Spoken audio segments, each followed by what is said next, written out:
ஒரு காட்டுப் பகுதிக்கு பக்கத்துல ஒரு கோழி பண்ணை இருந்துச்சு. அந்த கோழி பண்ணையில நிறைய கோழிகளும் சேவல்களும் வாழ்ந்துகிட்டு வந்துச்சு. அதுங்க எப்பவும் அந்த பண்ணையில இருக்கிற தோட்டத்துல இரை தேடி கொத்தி திங்கும். அந்த பண்ணை காட்டுப் பகுதிக்கு பக்கத்துல இருக்கிறதால நிறைய காட்டு மிருகங்கள் அங்க வந்து கோழிகளை தின்கிறது வழக்கமா இருந்துச்சு. அந்த காட்டு மிருகங்கள் கிட்ட இருந்து கோழிகளை காப்பாத்த அந்த பண்ணையோட முதலாளி நிறைய பொறிகளை வேலியோரம் வச்சிருந்தாரு. ஒரு நாள் காலையில ஒரு சேவல் விடிய காலையிலேயே எழுந்திருச்சு தோட்டத்துக்கு வந்துச்சு. அங்க ஒரு நரி, அங்க இருந்த ஒரு மிருகங்கள் பொறியில மாட்டி கிடந்தத பார்த்துச்சு. சேவலை பார்த்த அந்த நரி சொல்லுச்சு, சேவலே சேவலே, நான் என்னோட நண்பர் வீட்டுக்கு போய்கிட்டு இருந்தேன். தெரியாம இந்த பொறியில சிக்கிக்கிட்டேன், தயவு செஞ்சு என்ன காப்பாத்துங்கன்னு சொல்லுச்சு. ஆனா புத்திசாலியான சேவல் நரியோட தந்திரத்தை தெரிஞ்சுக்கிட்டு காட்டு கூச்சல் போட்டுச்சு. சேவலோட சத்தம் கேட்டு அந்த பண்ணையோட முதலாளி ஓடி வந்தாரு.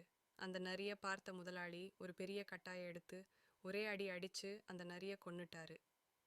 நீதி: பொல்லாதவர்கள் உதவிக்கு தகுதியற்றவர்கள். Please like, share and subscribe our channel, friends.